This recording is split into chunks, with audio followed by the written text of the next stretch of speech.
दसरा हा सण का साजरा करतात? दसऱ्याला आपट्याच्या पानांचे काय महत्त्व आहे? पौराणिक कथेनुसार नवरात्रीच्या 9 दिवस देवीने महिषासूर नावाच्या राक्षसाशी युद्ध केले आणि दसऱ्याच्या दिवशी म्हणजे दशमीला त्याचा वध केला. म्हणून या दिवसाला विजयादशमी असे नाव पडले. दसऱ्याच्या दिवशी वाईट प्रवृत्तीचा अंत झाल्याने या दिवशी आपण हर्ष उल्हासाने दसरा हा सण वाईटावर चांगल्याचा विजय म्हणून साजरा करतो. तसेच दसऱ्याच्या दिवशी नवीन वस्तू विकत घेणे, घर सजवणे, घराच्या दाराला झेंडूच्या फुलांचे आणि आंब्याच्या पानांचे तोरण बांधणे खूप शुभ मानले जाते. त्याचबरोबर ह्या दिवशी आपल्याकडे आपट्याची पाने एकमेकांना सोनं म्हणून भेट देण्याची पद्धत आहे. दसऱ्याच्या दिवशी आपट्याच्या पानांना सोन्याचे मोल कसे आले त्याबद्दल एक कथा सांगितली जाते. ती अशी: फार वर्षापूर्वी वरतंतू नावाचे गुरु आपल्या शिष्यांना ज्ञानदान करत होते. बऱ्याच मोठ्या प्रमाणात शिष्य त्यांच्याकडे वेदाभ्यास, शास्त्राभ्यास शिकत होती. काही काळानंतर तेथे शिकणाऱ्या शिष्यांचे शिक्षण पूर्ण झाले आणि ते घरी परतू लागले. पण एका शिष्याने, ज्याचे नाव कौत्स्य होते, त्याने शिक्षण पूर्ण झाल्यानंतर गुरुदक्षिणा देण्याच्या विचाराने गुरु वरतंतू यांना एक प्रश्न विचारला आणि म्हणाला, गुरुजी, तुम्ही आम्हाला एवढे शिक्षण दिले, एवढे ज्ञान दिले, त्या बदल्यात आम्ही तुम्हाला कोणती गुरुदक्षिणा द्यावी? हे ऐकून गुरु वरतंतू म्हणाले, बाळ कौत्स्य, अरे ज्ञान हे दान करायचे असते, त्याचा बाजार किंवा सौदा करायचा नसतो. तुम्ही शहाणे झालात, ज्ञानी झालात, हीच माझी गुरुदक्षिणा. पण कौत्स्य मात्र काही ऐकेना. तो सारखा मी काय गुरुदक्षिणा देऊ हाच विचार करू लागला.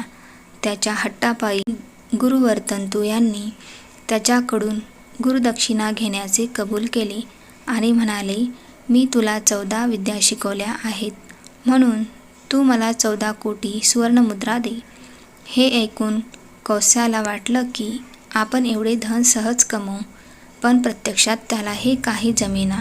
म्हणून कौत्स्य रघुराजाकडे गेला. मग त्याच्याकडे 14 कोटी सुवर्णमुद्रांची मागणी केली. पण रघुराजाने त्याआधीच आपली सर्व संपत्ती दान केली होती. दारी आलेल्या याचकास परत पाठवायचे नाही, म्हणून राजाने कौत्स्याला तू 3 दिवसांनी परत ये असे सांगितले. राजाने इंद्राला निरोप पाठवला, पण धन काही येईना. म्हणून राजाने युद्धाची तयारी केली. ही बातमी इंद्राला कळली आणि इंद्र घाबरला. त्याने ताबडतोब कुबेराला रघुराजाच्या नगरीच्या वेशीवर असणाऱ्या आपट्याच्या वृक्षावर सुवर्णमुद्रांचा पाऊस पाडायला सांगितला. दुसऱ्या दिवशी रघुराजाला त्या पावसाची बातमी कळाली. त्याने स्वतः जाऊन तो सुवर्णमुद्रांचा ढीग पाहिला आणि दारी आलेल्या कौत्स्यास हवे असेल तेवढे धन घे असे सांगितले. कौत्स्याने धन घेतले आणि तो आपल्या गुरुकडे गुरुदक्षिणा देण्यास आला. गुरु वरतंतू यांनी सांगितल्याप्रमाणे फक्त 14 विद्यांच्या बदल्यातील धन घेतले आणि बाकीचे धन हे त्याच आपट्याच्या झाडाखाली ठेवून ये असे कौत्स्यास सांगितले. कौत्स्याने ते धन परत आपट्याच्या झाडाखाली ठेवले. नंतर ते धन लोकांना वाटले. आपट्याच्या झाडाखाली ते धन मिळाले तो दिवस दसऱ्याचा होता.